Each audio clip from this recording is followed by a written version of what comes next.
Aqui a gente cria, inspira e transforma. Faz o aqui da sua empresa ser incrível.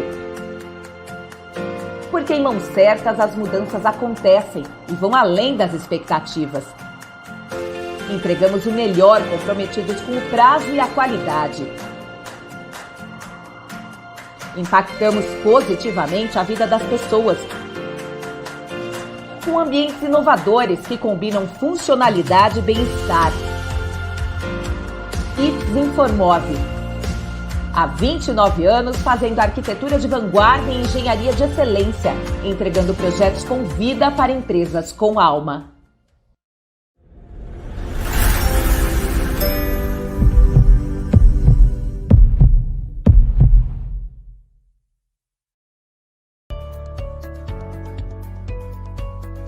Somos uma empresa que há mais de 13 anos investimos em tecnologia e capacitação para levar o supply chain da sua empresa a um outro nível. Bem-vindos à Level Group.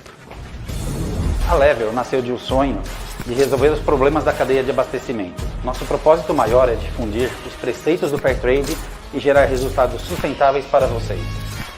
Nosso time de soluções e tecnologia é altamente especializado na transformação digital dos processos de supply chain.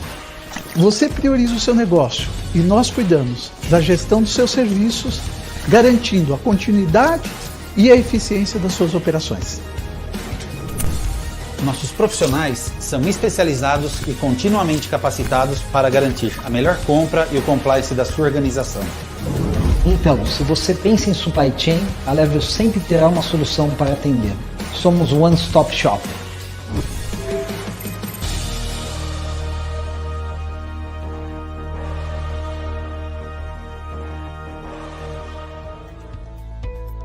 Parece mais um dia normal nos escritórios Regos, mas não é. Eu vou mostrar um pouquinho da minha rotina aqui no escritório para vocês. Então vem comigo, vocês vão conhecer um pouco mais. Vocês vão conhecer um pouco da minha rotina aqui dentro, como são as minhas manhãs no escritório. E depois eu vou mostrar um pouquinho de como a nossa ONG trabalha e como a gente está instalado aqui nos escritórios Regos. Vamos tomar um café comigo. Café pronto. E a minha máquina, minha, porque faz todos os meus textos. E a Jaqueline encaderna pra mim. Agora tem tudo. Vamos lá no escritório. Aqui então é a minha sala, onde eu acompanho todos os projetos, tudo que tá acontecendo. Olha a pilha de texto. Olha quanto texto eu gravo, gente. Que é a nossa sala de reunião. Aqui é um escritório que a gente trabalha juntos e tem o administrativo da ONG e várias coisas acontecem aqui também. Fiquem ligados, porque em breve a gente vai mostrar um pouco dos projetos e como a Regos também está muito ligada a esses projetos que a gente tem feito. Não percam que vem muitas novidades por aí. Beijo!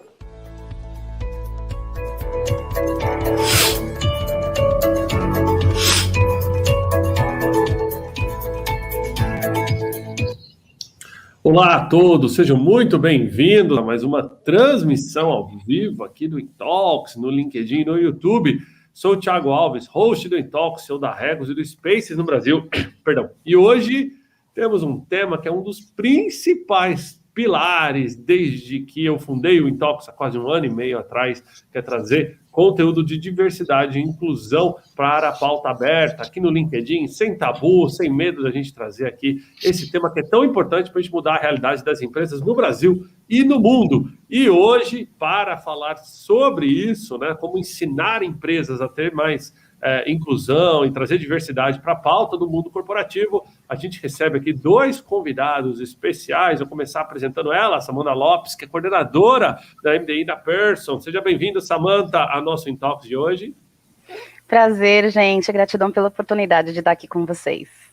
Muito bom, seja muito bem-vinda. E também o querido Rafael Brito Furtado, ele que é VP de RH, Latam também, América Latina, da Persson. Seja bem-vindo, Rafa. Obrigado, Thiago. Espero poder contribuir muito aqui com bastante aprendizado e grandes ações de implementação de diversidade, equidade e inclusão nas organizações.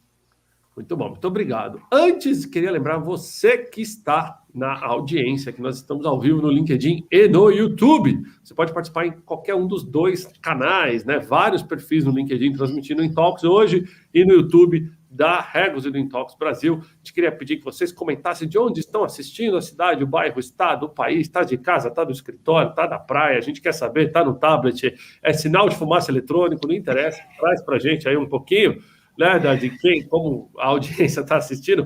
Participe mandando suas perguntas e fazendo networking, trazendo o seu ponto de vista. 100% das lives do Intalks aqui são participativas, então a gente quer ouvir o que vocês pensam sobre o tema o tempo todo. Dica para o pessoal que está no LinkedIn, na hora que for mandar uma pergunta, usa o @ me marca a Samantha, marca o Rafael, marca o Intalks aqui para a gente poder monitorar as perguntas, afinal de contas são muitos comentários, né? O pessoal do YouTube não precisa. E também agora é um bom momento para você usar esse mesmo @ e trazer os amigos para cá, o pessoal que está no LinkedIn, marque seus amigos para esse bate-papo, conhece alguém que tenha a ver com diversidade e inclusão, ou mesmo que não esteja na pauta, diversidade e inclusão devia estar na pauta de todo mundo, começar pelos C-levels da empresa, então marca eles aqui para a gente trazer mais pessoas para a nossa live. Não esqueçam de compartilhar a live, agora é o melhor momento para você fazer isso. Pessoal do LinkedIn, clica no compartilhar aqui embaixo. Pessoal no YouTube, copia e cola, ao invés de mandar aquele bom dia no grupo do WhatsApp, manda a nossa live, né, Rafael? Fica bem mais legal. Ótima ideia. Tenho certeza, em vez de mandar uma figurinha, entendeu? Manda a nossa live. E, pessoal, se tem alguém que precisa de acessibilidade no mundo dos negócios, lembrando que 100% das lives do Intalks são traduzidas para Libras, a língua brasileira de sinais, e também incluídas legendas em português, mas aí tem que ser lá no YouTube da Regos Brasil, do Intalks, tá, pessoal? Infelizmente, ainda aqui no LinkedIn não, daqui a pouco a gente tem novidades para começar a fazer essas transmissões também com acessibilidade no LinkedIn, mas só jogar para o YouTube, lá no YouTube você vai conseguir essa acessibilidade. Queria agradecer, né, o Intalks, que é uma iniciativa da Regos e da Level, aqui o Intalks Diversity. Um abraço a todos os clientes e colaboradores aí da Regos, do Space no Brasil, e também da Level Procurement em todo o Brasil. E agradecer nossos patrocinadores de hoje, né, a Informove, que trouxe um vídeo bem bacana aí sobre a mudança aí nos projetos de arquitetura dos escritórios, e a Audi do Brasil também patrocinando e oferecendo o Intalks de hoje.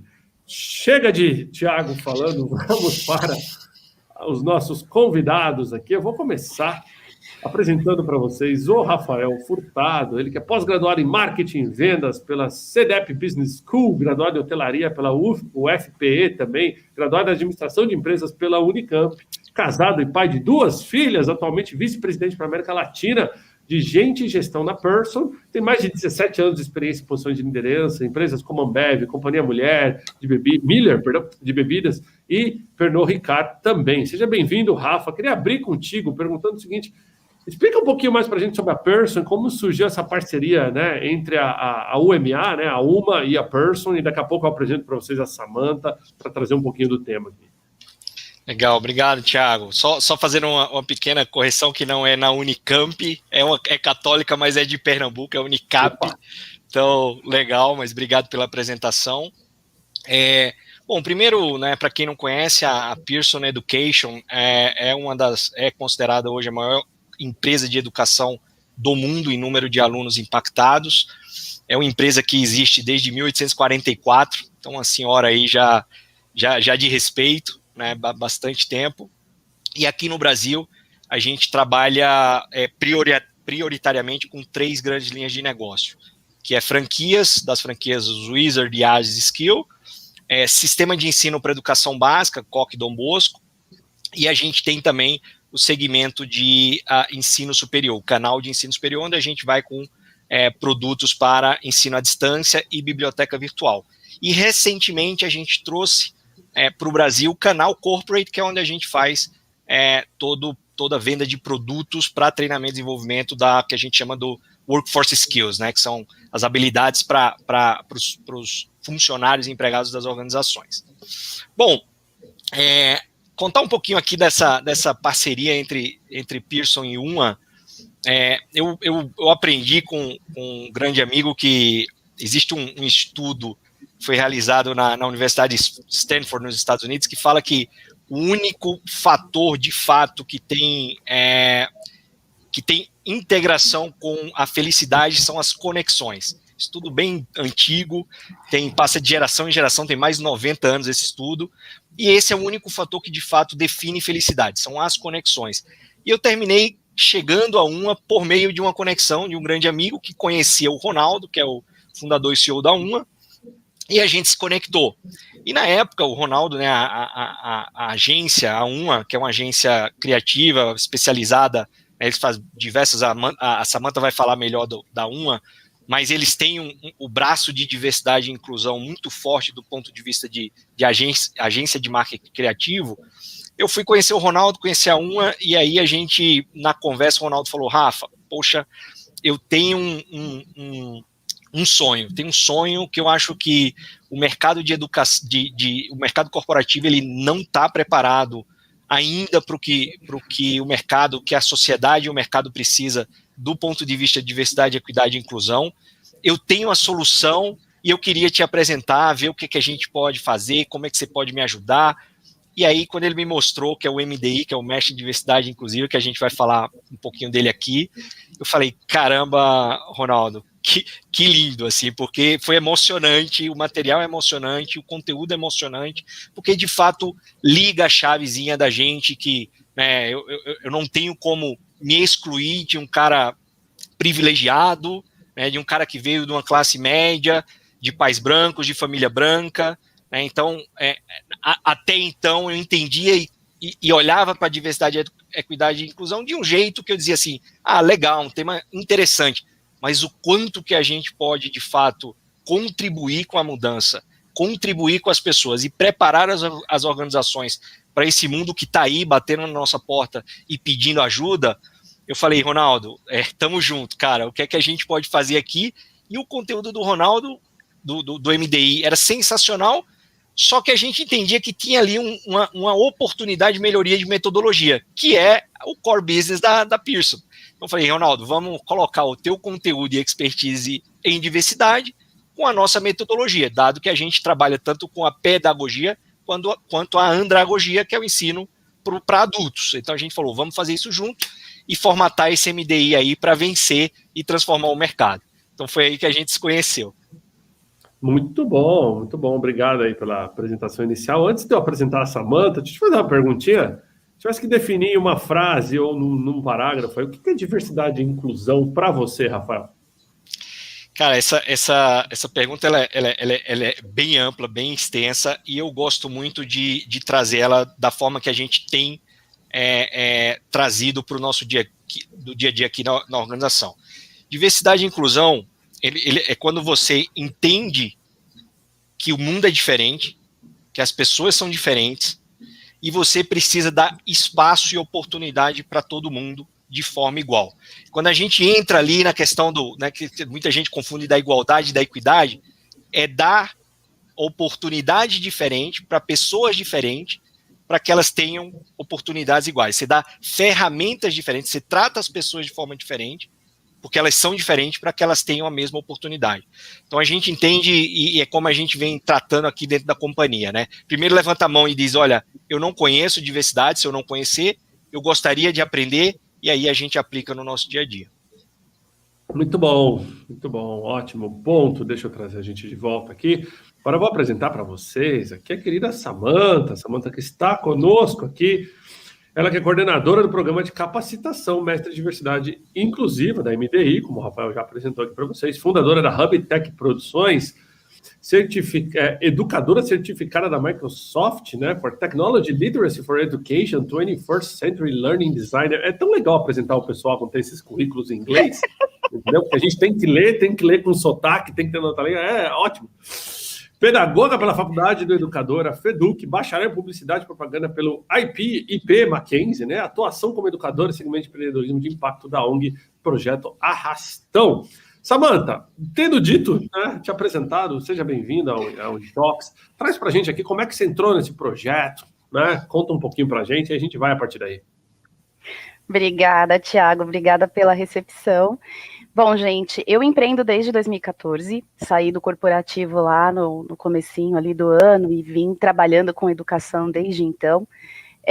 Uma das percepções que me levou para o segmento de educação foi essa questão de que pessoas negras periféricas, então para quem não está me vendo e está nos ouvindo, né, me descrever um pouquinho, eu sou uma mulher negra, tenho os cabelos bem curtinhos, bem encaracolados com umas luzinhas aí, tô usando uns brincos pretos e tô com uma blusa num tom de castor, assim, e atrás de mim aqui tem uma lousa e um paredão que hoje eu tô aqui no instituto dando aula. Então, a gente que trabalha com esses grupos e que vem dessa região de periferia, né, eu moro na Zona Leste ali de São Paulo, a gente cresce vendo uma realidade onde o protagonismo ele é muito negado para as pessoas. Né? Eu tive a oportunidade de trabalhar no corporativo, tive a oportunidade de fazer faculdade no Mackenzie, tive a oportunidade de fazer várias coisas, tudo ali com muito esforço da família, com muita gente ajudando, né? E tudo isso fez com que eu olhasse depois de um tempo para esse ambiente e falasse, espera aí, a gente precisa começar a conectar essas duas pontas. A gente brinca na periferia que tudo que está do outro lado da ponte, né, soa um pouco diferente. E justamente essa movimentação minha na área de tecnologia, eu tenho certificação Microsoft para fazer oficinas de Steam, eu trabalho já há muito tempo nessa área, com formação em Scratch, em programações mais voltadas para o desenvolvimento das crianças e adolescentes. E aí, por conta disso, eu me aproximei de alguns movimentos, então hoje eu organizo hackathons, eu organizo Startup Weekends, eu organizo vários eventos voltados à questão do protagonismo civil, de desenvolver inovação. E dentro dessa metodologia, eu estava organizando em 2018 um Startup Weekend de diversidade e inclusão, foi o primeiro da América Latina, com mais 8 pessoas, e foi, assim, muito legal, a gente ficou no Oxigênio ali na Santa Cecília, que foi um espaço que acolheu o evento, e foi muito importante porque nós conseguimos colocar em um final de semana 98 participantes, que passavam pelos diversos grupos da diversidade. Então, tanto no comitê de organização, nós tínhamos pessoas da diversidade, quanto entre os participantes. Tanto que a equipe que pegou o primeiro lugar, para você ter uma ideia, ela era formada por 7 pessoas, sendo que 6 delas eram pessoas com deficiência. Inclusive, uma delas era uma pessoa cega que estava com o cão-guia durante todo o evento lá, acompanhando no espaço e tudo mais. Então, foi incrível, foi uma jornada muito, muito significativa. Mas eu já venho dessa diversidade por ter crescido e morar sempre na periferia. E aí, o que acabou acontecendo? O Ronaldo participou desse evento com a gente. Ali a gente começou a conversar, começou a se conhecer. E quando ele me apresentou a ideia do MDI, ele falou, Sá, a gente precisa trazer pessoas que vivem essa outra realidade. Porque o que é importante nesse processo todo? Conectar as duas pontas, né? Fazer com que os protagonistas que vivem essas realidades também cheguem até o corporativo, também possam participar, também possam estar aqui. E eu trabalho justamente em entidades, em grupos, já faço esse trabalho há algum tempo. Então foi aonde eu entrei, como eu tenho formação na questão educacional, eu também entrei nessa questão do apoio pedagógico do processo. E o meu trabalho dentro do MDI é muito fazer o legado. O que é o legado? Conforme você compra as licenças pagantes pela sua empresa, para que as pessoas aprendam e se sensibilizem com o processo, eu tenho a tarefa de buscar em universidades públicas, em espaços não formais, em entidades filantrópicas, pessoas que não poderiam pagar pelo curso, e oferecer para elas exatamente a mesma formação. Em paralelo a isso, eu começo um trabalho com essas pessoas para que elas participem dos eventos e das jornadas com a gente. Então, dentro do MDI, nós temos um primeiro módulo ali, onde a gente fala do eu, que é você dentro desse cenário. No segundo, que é o outro, os protagonistas especialistas que falam. Então, a Samantha, ela sai um pouco do cenário e eles que contam as vivências deles.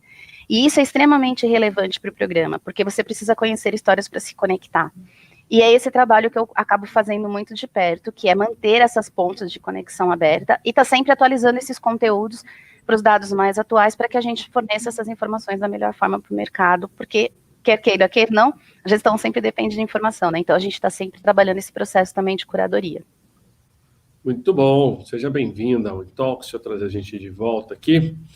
Queria lembrar a todos se conectando agora, aí a gente está com um Intox especial hoje, falando de diversidade, com Samantha Lopes e Rafael Brito aqui, né, trazendo aí um pouquinho do projeto que a Pearson trouxe em parceria aí com a MDI, que é bem legal. Agora, deixa eu te perguntar um negócio, Samantha, já entrando um pouquinho, até interagindo com a nossa audiência, já vi algumas perguntas nesse sentido. Como que é a recepção de um curso, né, de um ensinamento à distância sobre diversidade? Por quê? Por que eu estou te perguntando isso? Eu sou um cara que levanta essa bandeira há muitos anos e, inclusive, já passaram aqui pelo Intox vários entrevistados, voltados a esse tópico de diversidade. Inclusive, um grande abraço aí para alguns deles, né? Já passou aqui, por exemplo, o Jax, né, e Andrea Schwartz, né, que são super conhecidos aqui da nossa audiência no LinkedIn, que trazem essa questão de diversidade para o RH, né? Eles têm uma consultoria de inclusão de pessoas com deficiência, que é bem legal. Já teve aqui comigo a Silvia Greco, por exemplo, né, que trouxe o case do filho dela, como trazer inclusão, né, até para adolescentes, né, que tenham portador de algum tipo de deficiência também, que as empresas geralmente ignoram o menor aprendiz deficiente. A gente trouxe esse tema para cá. Trouxe a Milena Machado, que falou aqui da inclusão da causa do deficiente auditivo, por exemplo, né, e da importância, inclusive por causa da Milena, a gente implementou Libras mesmo para todas as lives de negócio, não é só live de sertanejo que merece, né, Libra e tudo mais.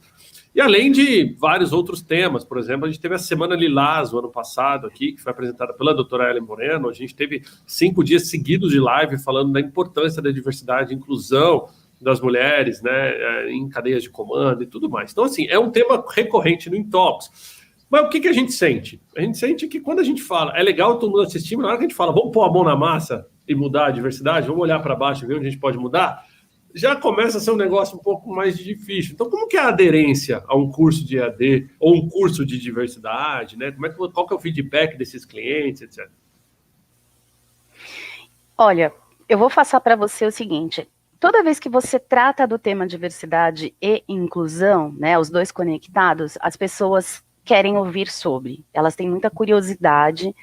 Elas também têm muita curiosidade de entender se elas não estão usando expressões erradas. Elas também têm muita curiosidade de entender como é que elas podem criar diálogos. Então, por exemplo, teve um participante nesse evento, por exemplo, que ele era um empresário que ele foi para o evento porque ele queria entender como ele podia se comunicar com a comunidade LGBTQIA+, que ele não sabia como abordar essa comunidade para convidá-los para vir para sua empresa.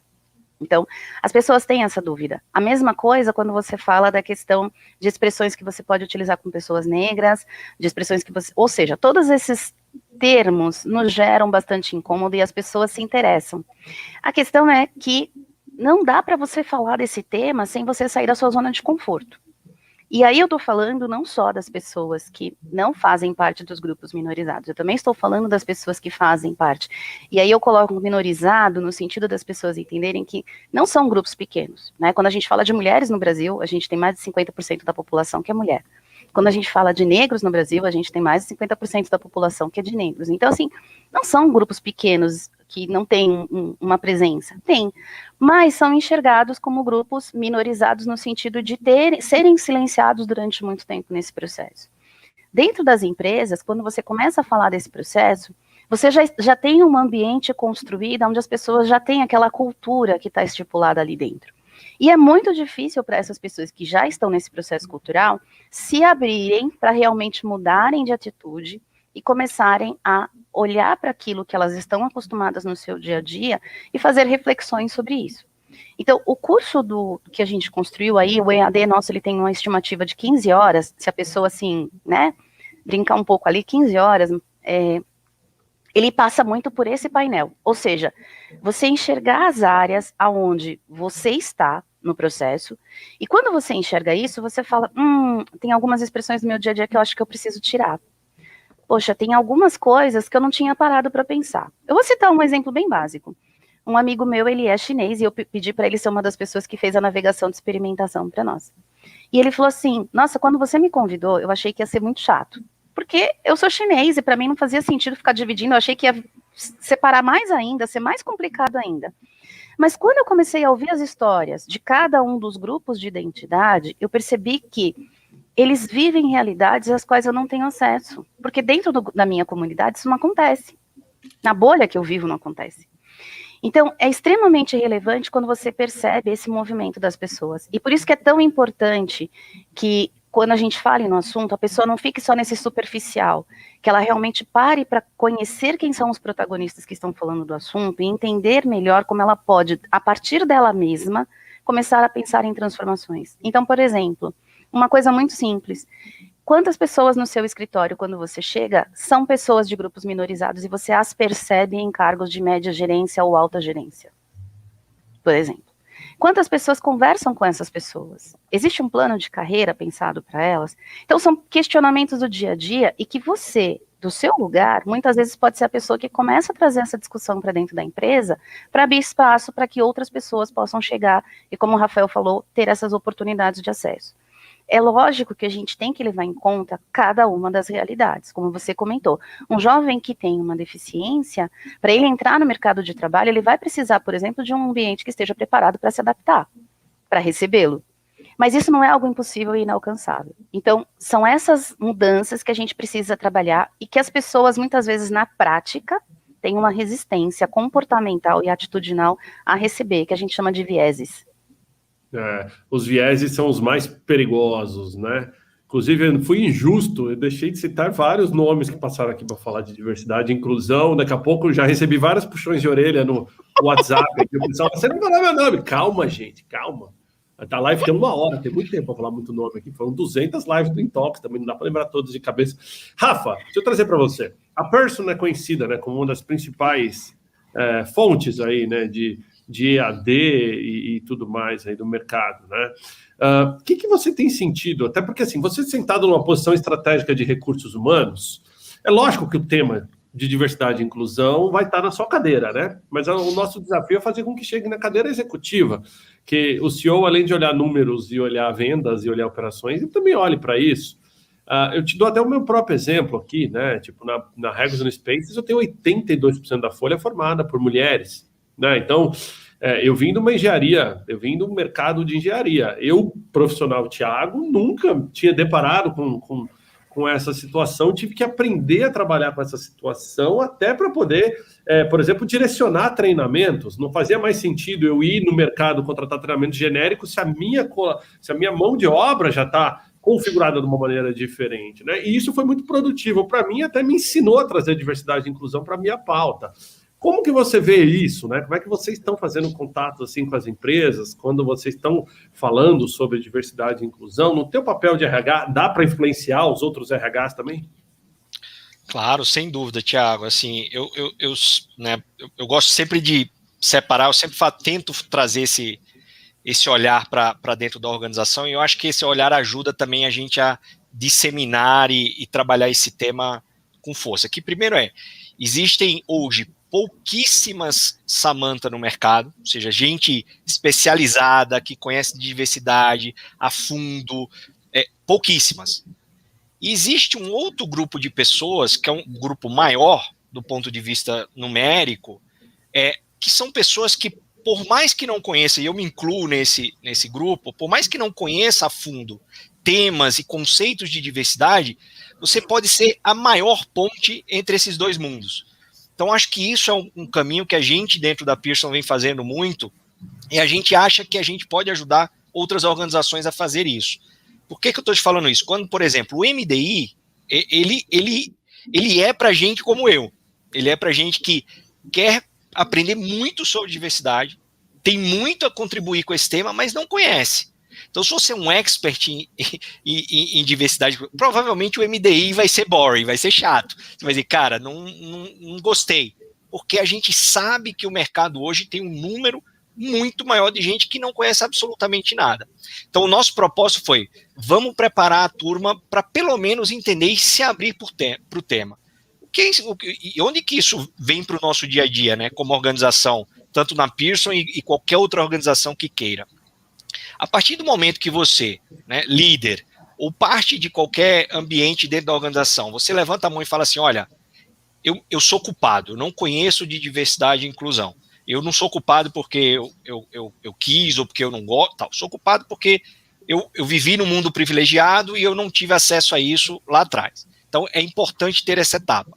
E essa etapa ela tem que ter no mais alto nível da companhia, tá, Thiago? Assim, o CEO, toda a liderança tem que dizer, olha, eu não conheço, não tenho vergonha de dizer que eu não conheço, mas eu quero aprender e eu quero influenciar. Essa é uma primeira etapa que tem que existir. A segunda etapa é que essa liderança tem que estar engajada com o tema. E engajada com o tema para alguém que não conhece do tema, significa abrir espaço, abrir as portas, abrir o tema. Então, você passa a trazer para o teu dia a dia, nas reuniões de conselho, nas reuniões que a gente chama de resultado, onde está toda a companhia, você sempre traz o tema de diversidade, equidade e inclusão para dentro da pauta. Terceiro, dá voz, espaço para aqueles que conhecem, porque tanto você ganha engajamento dessas pessoas, como você passa a entender que essas pessoas vão contribuir positivamente para a mudança dentro da organização. Feito isso, você começa a trabalhar, você começa a ser reconhecido como uma empresa que trabalha diversidade, equidade e inclusão. Você passa a ter uma marca empregadora de uma empresa diversa, de uma empresa que está se preparando para esse caminho. E aí, por último, que é o que a gente chama aqui do processo, o framework de trabalho para a diversidade, equidade e inclusão, você tem que colocar metas para isso. Não adianta apenas ficar no blá blá blá e falar que eu vou fazer, eu gosto, eu abro espaço. Mas beleza, quantos negros você vai contratar esse ano? Qual o papel que você tem? Qual é o seu trabalho para ter negros ou mulheres na liderança, já que você não tem? Como é que você está se preparando do ponto de vista de espaço físico para receber gente que necessita de acessibilidade? Então, você começar a colocar isso dentro do resultado, dentro das metas da tua organização. Então, se isso está alinhado, se está combinado com a alta liderança, a companhia toda vem junto e aí você tem uma mudança assim, que é fantástica dentro da organização. Muito bom. Eu queria trazer alguns pontos aqui, deixa eu trazer a gente de volta, eu queria a tua visão rápida, ou tua, ou mesmo, deixa eu trocar os dois aqui, ou mesmo da Samantha, sobre alguns paradigmas, né, e queria saber se é verdade ou se é mentira. Então, empresas que falam o seguinte, diversidade e inclusão é responsabilidade do RH na hora da contratação. Vocês concordam ou discordam? Sá, pode começar. Só porque eu não sei RH. Eu começo então, que eu fiquei ser gentil, mas eu começo que eu acho que é um tema bacana. Não, claro que não. Assim, se isso é papel do RH, já começa errado. Isso é papel da liderança, isso é papel do dono da vaga. A gente sempre fala que o líder tem que ter o olhar para a sua equipe. Se você tem uma companhia de 300 pessoas que se refletem em 50 líderes e 10 diretores, você tem que, cada liderança, ter um olhar para a sua equipe. Eu, como líder da minha equipe, tenho que entender se minha equipe é diversa. Se eu olho para baixo e vejo só homem dentro da minha equipe, eu não estou sendo um líder que estou olhando para esse cenário. Se eu estou ali e a geração que está no meu time é de todo mundo com 25 anos, 30 anos, eu não estou trazendo a diversidade de gerações. E para cada tema, ou para cada grupo minorizado, como a Sá comentou no começo, você tem que ter esse olhar. Então, na hora que eu estiver publicando, divulgando uma vaga, eu tenho que entender que tipo de diversidade eu quero trazer ou incluir dentro do meu time. O RH pode ser um grande aliado do ponto de vista de ferramentas, da onde buscar, das parcerias.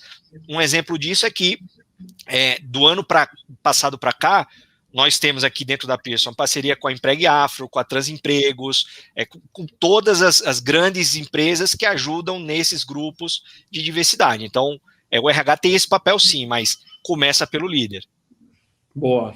Quer complementar, Samantha? Mas eu vou apimentar a Pode pergunta. lá. Aqui no Intalks nada é tão fácil quanto parece. Quando dizem que o RH vai contratar, e eu já vi de tudo, eu já ouvi falar assim, olha, se a vaga é para ser uma vaga, digamos assim, se a gente quer implementar diversidade e inclusão, muitas vezes começa fechando as portas e criando cotas, muitas vezes, entendeu? Dizendo assim, olha, para essa vaga em específico, sim, eu quero uma vaga onde eu quero contratar uma mulher, ou eu quero fazer isso, eu quero fazer aquilo. Isso é visto com maus olhos no mundo corporativo, né? Por quê? Porque geralmente as pessoas que estão no seu privilégio vão falar, mas eu não tenho, isso aqui não está sendo competitivo, eu não sou um cara que luto contra a diversidade e inclusão, então eu não preciso escrever aí que a vaga é para um deficiente, eu não preciso escrever. Como vocês veem isso? Né? É um tabu a ser quebrado? É verdade o que eu estou falando, não é? É verdade. A média gestão, que geralmente é a gestão que tem a caneta da contratação, ela tem metas. E aí a gente tem que olhar os dois lados, né? ela tem metas. E ela já se acostumou a um padrão de desempenho onde ela tem aquela equipe que ela fala, essa equipe é que eu sei que me entrega. Então, o que ela faz com a RH? Ela fala assim, olha, eu quero pessoas com esse perfil. E aí ela aponta lá, tem que ser pessoas da faculdade Y, que tem essa formação, porque eu sei como é que funciona, porque eu já vi trabalhando aqui para mim, que passou por isso, que passou por aquilo, ou conversa dentro da própria rede, que acaba sendo geralmente uma bolha muito próxima, né, do grupo, então todo mundo com um perfil razoavelmente parecido, e fica trocando esse pessoal com figurinhas ali. O que acontece com o RH? O RH tem que fazer essa entrega. E muitas vezes o RH não tem essa abertura de chegar para o gestor e falar, mas eu posso trazer uma diversidade diferente? Por exemplo, eu posso colocar lá que para essa vaga em específico a gente gostaria prioritariamente de trazer mulheres? Hoje, isso é pensado como um modelo de ações afirmativas. Então, enquanto muita gente, quando, por exemplo, eu vou falar de um caso que todo mundo acompanhou, que foi do Magazine Luiza, que é recente. Não, é preconceito, não sei o quê, né, aquela situação toda que o mercado ficou ali na dúvida. Não, é uma ação afirmativa, e isso não tem nenhum problema. Você não está demitindo ninguém para contratar outras pessoas que são negras para o lugar. Você está abrindo oportunidades que essas pessoas geralmente não acabam acessando, por quê? Justamente por conta desses grupos que são formados e que buscam sempre as mesmas referências de base. Então, se você não cria um processo diferenciado, dificilmente você vai atrair esses talentos, eles nem aplicam, porque eles não se sentem pertencentes àquele espaço. Então, quando eu vou, por exemplo, eu enquanto pessoa negra, você abre uma vaga na sua empresa falando, nós queremos contratar pessoas negras. Eu vou procurar no seu LinkedIn, eu vou procurar nas suas redes. Se eu vejo que você não tem funcionários negros, você acha que eu vou aplicar? Muito difícil, porque eu vou olhar e vou falar, gente, mas não tem ninguém, não tem nada lá, eles não têm nada, eu vou entrar num lugar que eu vou ser a única pessoa, sabe? Então, nesse momento, essas consultorias, como o Rafa citou algumas, a gente conhece a Ser Mais, a gente conhece o pessoal da Talento Incluir, enfim, várias delas, o que elas fazem? Elas têm um banco de pessoas preparadas para estar no ambiente corporativo, que foram realmente preparadas pelas empresas para estar nesses lugares e que vão conseguir fazer essa transição de uma forma mais tranquila. Mas são só essas pessoas que vão acessar? Não. A empresa precisa pensar numa grade, né, durante o ano de diversas ações, e não é só na questão da contratação, tá? Às vezes é até antes da contratação, é na pré-seleção do processo, é com quem você vai falar, é de quem você vai aproximar. Porque, por exemplo, eu trabalho muito com mentorias, né, é um modelo que geralmente o corporativo faz muito para as pessoas que estão entrando. Mas eu trabalho isso em eventos. Por que a gente faz isso em eventos? Porque quando um executivo de uma grande empresa, ele entra em contato com um grupo minorizado, por exemplo, de uma periferia, e ele ouve essas histórias, ele pode colaborar com esse expertise de carreira que ele construiu, ele começa a ter um olhar diferenciado para o potencial dessas pessoas. Então, por exemplo, você de repente descobre que naquele grupo que tem lá 5 ou 6 pessoas que são periféricas, tem 2 que são formados em universidade. Você descobre que tem um que fala inglês, você sabe? Então você começa a conhecer outras interfaces. Isso faz com que você se aproxime. Então, às vezes não é nem processo de seleção, às vezes é até antes. E o RH, nesse processo, ele é muito ruim quando a empresa coloca a responsabilidade toda na RH, porque não é o RH que assina. Não é ele que fala com as equipes. Então, por exemplo, há umas 2 semanas atrás eu tive uma reunião com um gestor de uma empresa que a gente está trabalhando no MDI, e uma das gestoras falou, nossa, eu peguei aquele vídeo que estava no programa e distribuí para a minha equipe, para eles olharem o vídeo. E aí a gente começou a debater sobre o vídeo. É isso que faz a diferença. É esse gestor que traz o assunto à pauta e que começa a gerar essas discussões para que o ambiente comece a se abrir para essas opções. Então, quando você pensa em trazer esse processo, os gestores são fundamentais para abrir esses espaços de diálogo mais seguros. Mas toda essa parte de baixo precisa também ser sensibilizada, porque o que acontece? Senão eu recebo e eu tenho um alto turnover, porque as pessoas que trabalham no dia a dia não estão preparadas para lidar com aquilo. Então, os 2 lados têm que ser trabalhados, e essa construção ela é uma mudança de mindset na companhia como um todo. O Thiago, e só completando, né, nesse tema, que é o tema para a gente aqui quase de discussão diária, mas olha que dado interessante. A gente, no nosso processo seletivo, a gente faz, se o candidato quiser, ele pode colocar lá a etnia, ele tem a opção de colocar lá. E a gente teve um crescimento substancial de pessoas que não querem dizer sua etnia. Exatamente o efeito contrário da sua pergunta, né? Ou seja, a pessoa fala, se eu disser que eu sou branco, eu vou ser excluída do processo, dado que existe, olha que maluquice, né, assim, o caminho que a gente está indo. Então, no final do dia, boa parte do que a Sá comentou é a tua marca empregadora, é como tua companhia é vista no mercado. Se tua companhia é vista como uma companhia que, poxa, está aberta à diversidade, não interessa se você é negro, branco, homossexual, heterossexual, trans, você vai abrir as portas, você vai grande gol, né? Ô, Rafa, tenho mais uns pontos, paradigmas, tabus, pontos polêmicos, perguntas foguinho, chame como quiser aqui para vocês. Estou até interagindo aqui com algumas perguntas da audiência, pessoal bem animado aí, ó, um abraço para o Jerry Coutinho, aqui o Fernando Nunes, mandaram as perguntas, já vou trazer a pergunta de vocês, eu estou reformulando, mas eu acho que tem uma coisa que é muito interessante. Queria ouvir primeiro do Rafa. Quando a gente fala de processo seletivo, como dizem, às escuras, ou sem fotos, sem vídeo, sem voz, para que você não crie nenhum viés, né? Eu vi muitas empresas levantando essa bola como sendo a melhor forma diversa de contratar. Por outro lado, o nosso país é um país que não dá a mesma chance para as pessoas. Então, com certeza, 2 candidatos de 24 anos, sendo um classe média, que estudou a vida inteira, participando de um processo às escuras, vai ter uma preparação, e outro, que ensino público, talvez não teve as mesmas oportunidades, já sofreu um preconceito na vida, 24 anos vai ter outra preparação. Você não acha que essa contratação às cegas, às escuras, eu não gosto de falar cegas, mas digamos, o melhor termo seria esse, que ela não é necessariamente diversa e inclusiva, porque eu não tenho essa mesma base de preparação? De novo, pergunta foguinho mesmo, como você fala. De fato vai ter uma diferenciação. O processo de contratação às escuras é um caminho que algumas organizações levam, né? Hoje, vou trazer o exemplo do que a gente faz aqui na Pearson. A gente fez um trabalho bacana de quase... O trabalho inteiro durou quase 6 meses de mapeamento que a gente chama de fit cultural, né? A cultura que a organização que a gente tem ou que a gente não tem, mais quer ter, definida em skills que a gente entende que é o que a gente busca no candidato. Então a gente meio que mapeou isso e criou uma persona, né, como a gente fala, que deveria ser algo que a gente consegue mapear. Depois disso, a gente tem alguns testes ao longo do tempo que trabalha potencial, raciocínio lógico, motivacional. Então, tem alguns testes que também, na sua grande maioria, focados em chamados soft skills, né? Que a gente não olha até aí, a gente não está olhando currículo, a gente não está olhando formação, absolutamente nada. A gente olha cultura, que tá. E a cultura aqui não é nem para o que a gente quer, tá, Thiago? A gente tem feito um trabalho muito assim. O processo de seleção entre o candidato e a empresa é um casamento. Eu tenho que querer, o candidato tem que querer. O candidato não tem que querer o emprego, ele tem que querer a organização. E a gente usa o fit cultural para que isso dê certo, né? E esses testes que buscam os chamados soft skills. Então, o primeiro filtro que a gente faz aqui é o resultado desses 2 testes. Não sei idade, não sei cor, não sei formação, não sei absolutamente nada.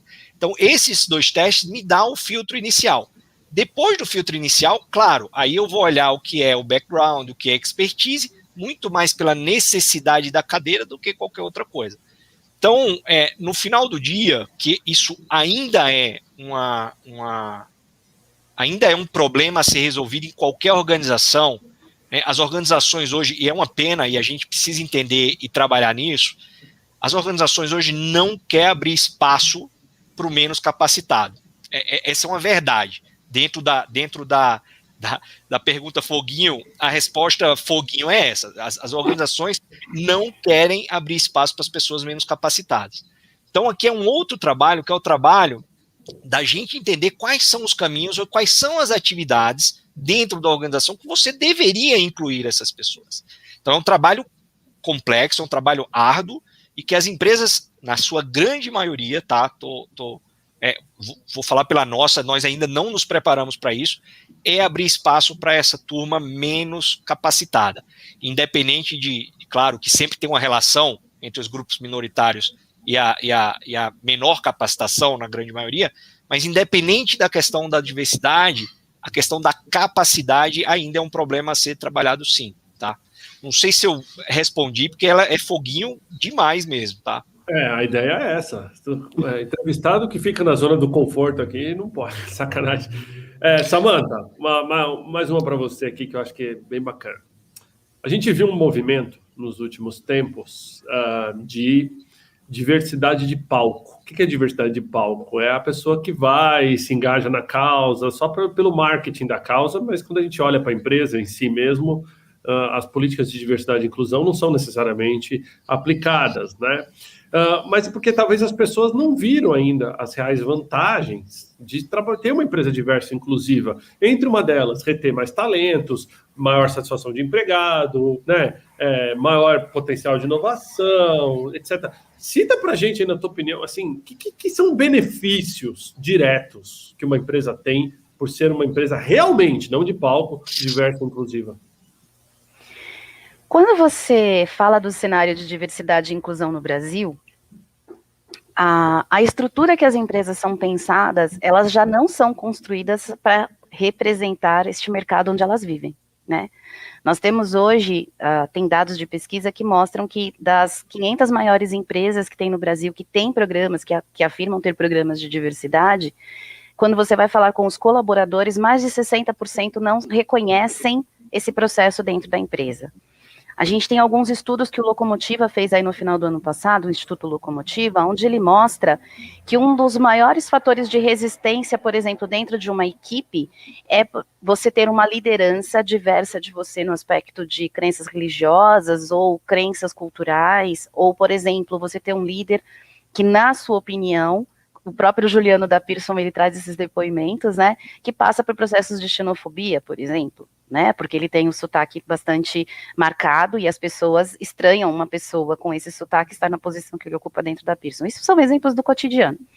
Quando você pensa nesse cenário, você olha e você fala, ok, temos ali um mercado que as pessoas que transitam e que negociam entre si, como por exemplo, nós já vivenciamos reuniões em que a pessoa se recusou a falar com a outra, porque uma era do Sul e a outra era do Nordeste. Isso acontece ainda, né? Nós temos esses cenários. Então, quando você pensa em todos esses cenários de diferenças culturais, trazer a diversidade efetiva para dentro da empresa não é algo simples e é um exercício cotidiano. Na UMA, por exemplo, a gente procura exercitar isso não só dentro das equipes, como também nos castings que a gente apresenta de projetos. E por que quando você fala de diversidade de palco, a gente tem que olhar muito da seguinte forma. Até 5, 6 anos atrás, não havia essa discussão da forma que a gente está falando hoje, certo? Ela acontecia, mas não tinha essa ênfase que a gente tem visto. O que vem mudando nas empresas? Quando elas param de falar de cota e começam a falar de meta. Isso faz com que a gente perceba que, quando a empresa ela enxerga a diversidade como parte da estratégia, ou seja, ela passa a entender que, se eu tenho um ambiente que representa muito mais a sociedade onde eu estou, do que aquilo que eu almejo, ou que eu acho que é o ideal de mercado, eu consigo ter visões, olhares e vivências diferentes, e isso me protege, isso me agrega. Então eu não vou lançar, por exemplo, um comercial que vai chegar no público, eu vou ter que recolher, porque ele está falando de um assunto que eu não consegui interpretar. Por exemplo, uma família doar para uma outra família e criar uma situação toda polêmica no entorno disso. A gente tem alguns exemplos aí. Se você tem uma equipe diversa, esse comercial não sai. Né? Por quê? Porque a equipe vai falar, opa, pera, cuidado aí que você está entrando numa conversa que não faz sentido. Se você não tem essa diversidade, isso não acontece. Então, isso é só uma parte do que a diversidade traz pra gente. Ou seja, se você realmente traz as pessoas, não para serem cota, porque, infelizmente, a gente ainda tem muito esse processo, tá? A empresa que traz, por exemplo, vamos abrir a diversidade, e aqui é importante frisar, tá? Não é que eu seja a favor ou contra. Eu acho que as cotas são necessárias, mas elas precisam estar nitidamente delimitadas dentro da empresa para virarem metas. Elas não podem ser cota por tempo indeterminado. Então, A gente precisa de cota para abrir o espaço, mas a gente precisa de meta para transformar isso em algo significativo para entrar na estratégia. Então, quando você traz uma mulher, por exemplo, para o Bird, e você começa a trazer 2, 3, 4, e essa mulher executiva consegue ajudar outras, consegue mentorar, consegue criar um plano de carreira, consegue criar um grupo ali de afinidade que se apoia e se desenvolve junto.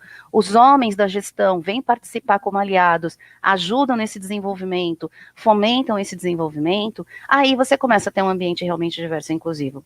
Enquanto essa mulher se senta no board e é silenciada, ou as pessoas só escutam a ideia dela quando é um colega que fala e não ela, você não tem essa diversidade e essa inclusão. Então isso é para todos os grupos, né? Não adianta você falar, mas nós temos aqui várias pessoas na média gestão que são negras. Ok, mas qual é a participação delas no processo de decisão da empresa? Quanto elas influenciam realmente nisso? Ou elas estão só no operacional? Se elas estão no operacional apenas, elas não estão nesses níveis de decisão estratégica, você está fazendo cota e não meta. Então, é essa grande diferença que precisa começar a acontecer. As pessoas precisam entender que essa diversidade ela só vai funcionar, ela só vai realmente gerar impacto a partir do momento que ela se transforma em parte das metas da empresa e ela começa a poder gerar valor real, porque ela colabora com a estruturação das políticas e das estratégias. Muito bom, isso aí, gente. Ó, o pessoal sobreviveu às perguntas foguinhas aqui. Ó, a gente caminha para a reta final da nossa live. Você conectado aí, tá no Intox hoje, Diversity. A gente está falando sobre como trazer esse tema de diversidade e inclusão para a pauta dos executivos, como realmente mudar, né? Então, eu estou tentando condensar aqui um pouco das perguntas. Deixa eu trazer mais uma que é legal. As empresas geralmente esperam atingir determinado tamanho para se preocupar com diversidade e inclusão. Agora que eu tenho 1.000 funcionários, vou olhar. Mas a gente está vivendo num mundo, principalmente nessa crise, onde muita gente ou perdeu o emprego e está empreendendo, ou muita gente está se reinventando. É possível, já com a cabeça de empreender, começar um negócio do zero sendo diverso, Samantha? O que você acha? Ou tenho que esperar, eu tenho uma certa estrutura para implementar tudo isso que você trouxe? Não, você tem que começar desde sempre. Principalmente porque é muito mais fácil uma empresa pequena estar aberta a essa diversidade, né? A gente vive mais próximo. Dentro do segmento de startups e dos eventos que a gente organiza, muitos dos protagonistas especialistas que vêm participar, que vêm mentorar, são pessoas autônomas que têm as suas agências de pequenos serviços e que prestam serviços para várias empresas, inclusive maiores. E uma das coisas que a gente percebe muito forte nesse processo é que eles são extremamente especializados. Então, quando você fala, por exemplo, de uma Ana Minuto, que é uma coach de carreira negra, retinta, uma mulher retinta, ou seja, ela tem ali a pele bem mais escura, e que faz um trabalho incrível conectado à tecnologia, você está falando de uma pessoa que ela gera um impacto nas vidas das pessoas às quais ela atende, nas empresas às quais ela atende, que é incrível. E nesse momento, para ela, é muito mais interessante fazer esse processo de uma forma que ela tem uma equipe multidisciplinar e plural ao lado dela, ajudando a fazer essas construções. Então, até entre nós mesmos, a gente procura ter essas redes conectadas com essa diversidade, porque isso também nos ajuda a levar as discussões para outros espaços de uma forma mais assertiva. Então, por exemplo, eu, enquanto mulher negra, nesse momento aqui, eu não posso assumir o lugar de uma pessoa com deficiência ou o lugar de uma pessoa da comunidade LGBTQIA+. Mas eu posso, enquanto aliada dessas comunidades, falar da importância que tem fazer um trabalho junto com eles, para que eles tenham acesso às mesmas oportunidades que uma pessoa que não vive essas realidades tem junto ao ambiente corporativo. Então, essa questão de você ter grupos diversos, ela não tem que ser só no seu trabalho. A gente só percebe que realmente a gente está vivendo a diversidade quando a gente começa a se incomodar, inclusive no nosso dia a dia, de olhar as nossas rodas de amizade e perceber que a gente está sempre com as mesmas pessoas, a gente não tem essa diversidade na nossa vida. E eu vou falar uma coisa para você que eu acho que é extremamente relevante. Muitas pessoas falam assim, mas bebê também é preconceituoso, porque, né, o bebê faz assim, não quer colo, né? Não, gente, o bebê, ele tem uma seleção natural dentro da cabecinha dele que diz, nossa, estranhei, será que vai me machucar? Vai doer? Eu não quero. Mas o que acontece? Aí ele encontra a pessoa uma vez, encontra duas, sorri, brinca, daqui a pouco ele tá no colo. Você vai tirar do colo, ele até chora. Então, assim, se você não expõe as pessoas à diversidade desde a infância, provavelmente elas vão crescer com vieses, inclusive inconscientes, de resistência ao diferente. O que é importante nesse processo? Quando você entende, você reconhece e você trabalha a favor de, já que eu tenho esse estranhamento, deixa eu me aproximar, deixa eu conhecer, deixa eu entender, porque a partir desse processo você começa a romper essas barreiras, e aí o seu processo de aprendizagem enquanto ser humano no processo, tá, é enorme. Então, essa diversidade, ela não tem que ser só na empresa, ela tem que começar com você. E a partir de você, ela se torna algo muito mais natural no dia a dia e não promove tanto sofrimento, como a gente percebe em alguns grupos, que as pessoas ainda sofrem muito para acolher a diversidade, porque foram ensinadas que aquilo não era correto, não era digno. Então, essa transição, ela precisa acontecer sempre, né? Para além da empresa, com você, com cada um.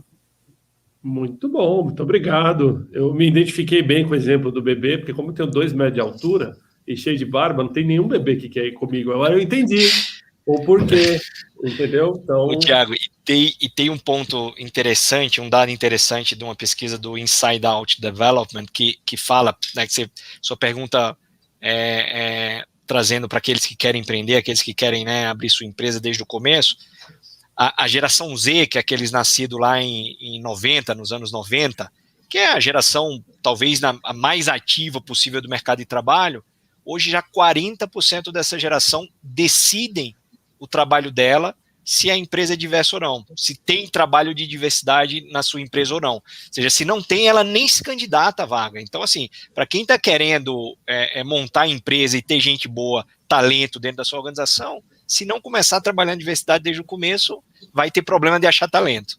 Pelo menos a cada 10, 4 vão cair fora. Muito bom. Pessoal, a gente caminha para a reta final da live, tem mais uns minutos, mas eu queria explorar um outro tema aqui. Quais são os grupos considerados, digamos assim, para uma empresa que está agora montando uma estratégia de diversidade? Ela tem que considerar quais grupos, Rafa? Então, vou te falar o que é que a gente fez, tá? Que eu acho que foi o caminho, na minha opinião, e a UNA, né, a Samantha e o time da UNA nos ajudaram nisso. A gente primeiro foi entender qual era a nossa população, antes de definir os grupos. Porque grupos tem vários, né? Só que, por exemplo, né, vou dar um exemplo, a Pearson lá fora trata o grupo de latinos como sendo um grupo minorizado. Aqui na América Latina, eu não vou tratar o grupo de latinos. A maioria. Somos nós. Então, a gente foi fazer uma leitura, a gente chamou de DNA, né, pesquisa DNA, vamos saber qual é o nosso DNA, para entender qual é a nossa população.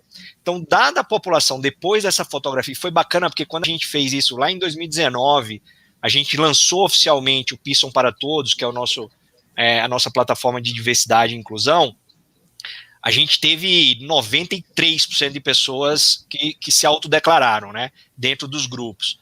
Então, a gente conseguiu ter a leitura e a gente definiu 6 aqui dentro. Então, hoje a gente trata aqui o grupo que a gente chama de ABLE, que é o grupo de acessibilidade, um grupo que é o Parents, que a gente fala de pais e cuidadores, e aqui a gente traz o cuidador, porque não necessariamente precisa ser pai e mãe, mas ter alguém que depende de você ali dentro da tua casa. Terceiro, o grupo de LGBTQI+, que trata as questões de gênero. Quarto, mulheres na liderança, que era um grupo que a gente já tinha desde finalzinho de 2017, início de 2018, que era o único que a gente tinha na época. 5, o grupo de raça, que a gente chama de BOLD. E 6º é o grupo de... eu falei de gerações? Não, né? O Generation, que é de gerações.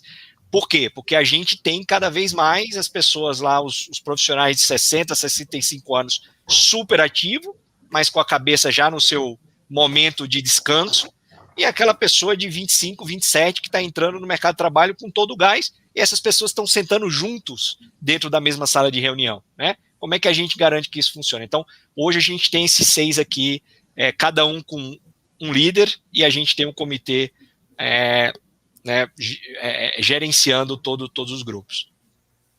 Muito bom. Ótimo ponto. Deixa eu trazer a gente de volta aqui. Eu posso só fazer um complemento, bem rapidinho? As empresas, no geral, quando elas passam por esse processo que a gente chama de censo, ou de conhecer quem está ali dentro do seu jardim, né, a gente brinca, muitas vezes elas descobrem que tem grupos, inclusive, que elas desconheciam, que estão organizados ali de um jeito muito informal, tem lideranças naturais dentro dele e tudo mais. Uma das coisas que é importante frisar é que se a sua empresa não tem ainda nada estruturado, o ideal é que você escolha um grupo aonde teria o maior peso estratégico para você começar o desenvolvimento. Por que a gente fala isso? Porque às vezes as empresas elas querem trazer tudo de uma única vez. E aí elas acabam tendo diversas frentes atuando ao mesmo tempo e fica muito complexo você conseguir pensar no processo como um todo. Ou seja, ele não vai começar só com a criação do comitê, só com os grupos, ele precisa envolver ações durante todo o ano, porque se você fala disso só em datas pontuais, você não consegue construir uma consciência real. Então isso tem que acontecer durante todo o ano. Aí imagina, você adota 5 ou 6 grupos tudo de uma vez e você quer fazer todos ao mesmo tempo. Infelizmente, acaba não funcionando. Então, o que a gente recomenda? Fez aquele primeiro mapeamento, entendeu melhor o cenário, escolhe um grupo mais forte para você trabalhar, que nem o Rafa trouxe, eles já tinham mulheres na liderança desde 2017. Então, não era um grupo que ele precisava dar um foco muito grande ali naquele momento que eles começaram nesse outro segmento. Mas eles já tinham essa estrutura construída, eles já tinham passado por todos os desgastes, já sabiam como é que os comitês precisavam se organizar. Esses passos, eles são fundamentais. E eles precisam ser construídos em comum acordo com as pessoas na empresa. Tem muita empresa que coloca assim, não, é uma decisão da gestão, e não conversa com os colaboradores. E aí acontece essa mesma história. A empresa para o mercado tem lá o programa, mas quem está dentro da empresa não consegue identificar o que está acontecendo. Então é muito importante que sempre haja essa relação de confiança e de participação das pessoas.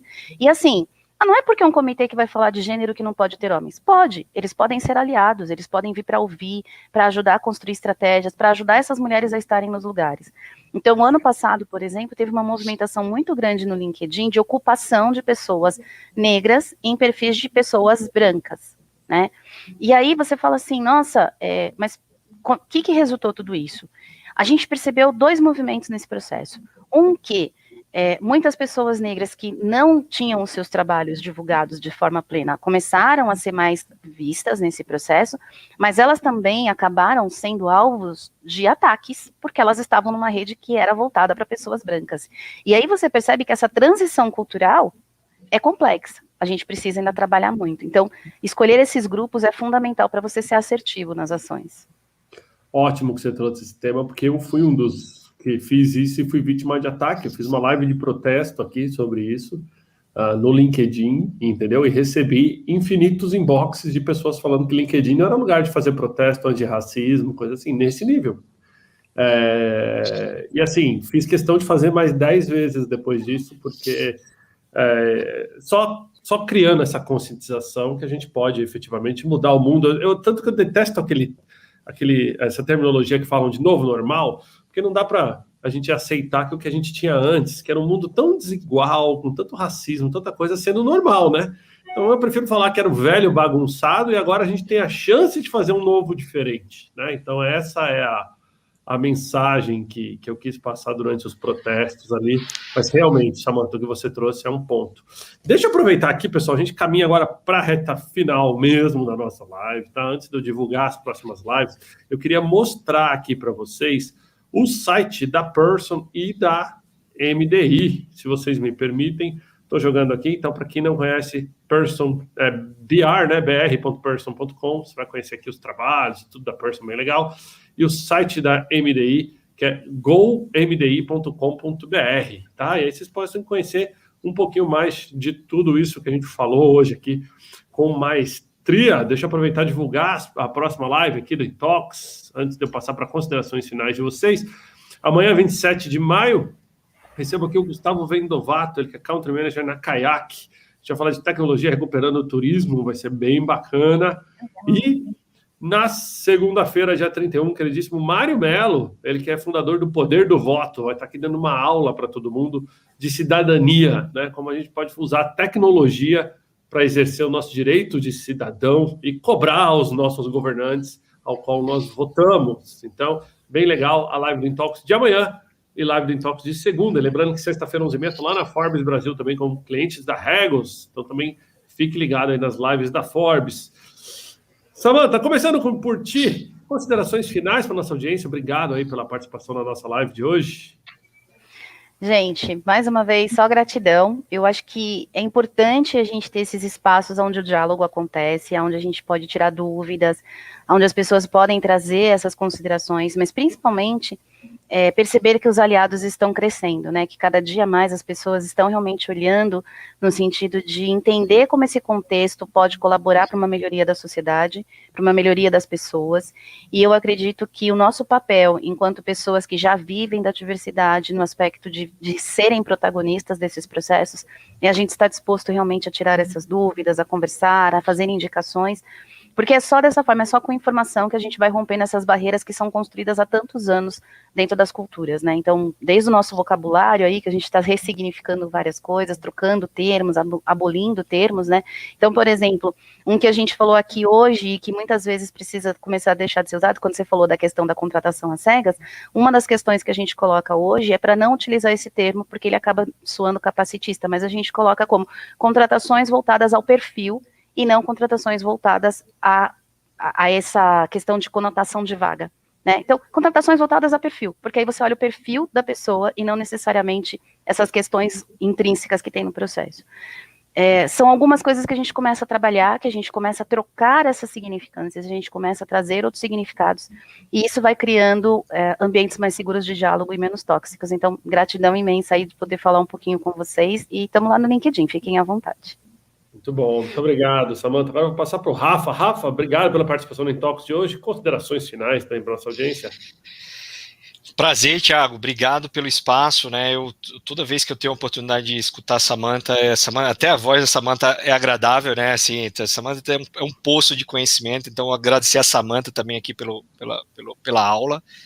E sempre dizer, né, que eu entrei nessas jornadas assim, sem conhecer absolutamente nada, essa é a verdade de diversidade e inclusão, ainda conheço muito pouco, mas é o que a Samantha falou, né, somos aliados, eu me considero um aliado, e a gente tem que se cercar de gente que queira fazer, sabendo ou não fazendo, gente que quer mudar, gente que quer transformar, e é isso que a gente vem tentando construir aqui na Pearson, é isso que a gente vem tentando fazer com as alianças que a gente vem construindo, e abrir espaço para que as pessoas consigam, de fato, ter oportunidade, né? Esse é o nosso papel, Thiago, assim, o meu recado aqui é para que aqueles que ainda, né, que têm um papel importante dentro das suas organizações e ainda fazem vista grossa para o tema, estão perdendo tempo, sim, estão perdendo tempo porque é transformador, Muito bom. Rafa, obrigado pela participação. Samantha, muito obrigado também por trazer. Samantha, que foi cirúrgica nos comentários, aqui o pessoal trouxe esse adjetivo, primeira vez que eu vejo aqui esse adjetivo, muito bom, cirúrgica nos comentários, legal.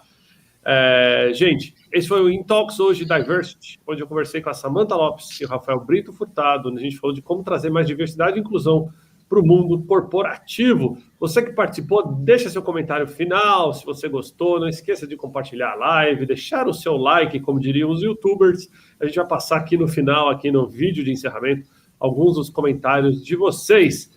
Por um mundo mais diverso e inclusivo, como diria meu grande amigo Mark Tawil, que esteve aqui, inclusive foi um dos que teve o perfil que essa diversidade, inclusão, né? Diversidade é chamar todo mundo para o baile, inclusão é todo mundo ter oportunidade de dançar. Então vamos praticar isso no nosso dia a dia aqui. Um grande abraço a todos, valeu!